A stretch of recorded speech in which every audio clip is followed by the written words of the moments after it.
দিনটা ছিল 15ই ফেব্রুয়ারি। না না, একদমই একটা নর্মাল দিন না, কারণ এই দিনেই ছিল আমার প্রিয় বান্ধবীর রিসেপশন। বিয়েতে গেছিলাম আমি, দিদি, জামাইবাবু, কিন্তু বউ ভাতে একদমই যেতে পারলাম না। এই দেখো আমাদের গোপু, মানে আমার দিদির ছেলে, ও কয়েকদিনের জন্য আমাদের বাড়ি এসছে। তো ওকে দেখাতে দেখাতেই আজকে তোমাদের সাথে গল্পটা শেয়ার করি।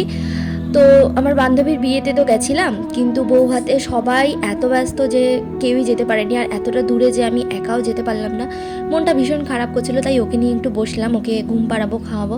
দেখো রিসেপশনের জন্য ফুলও এনে রেখেছিলাম, যেটা এখন শুকিয়ে গেছে।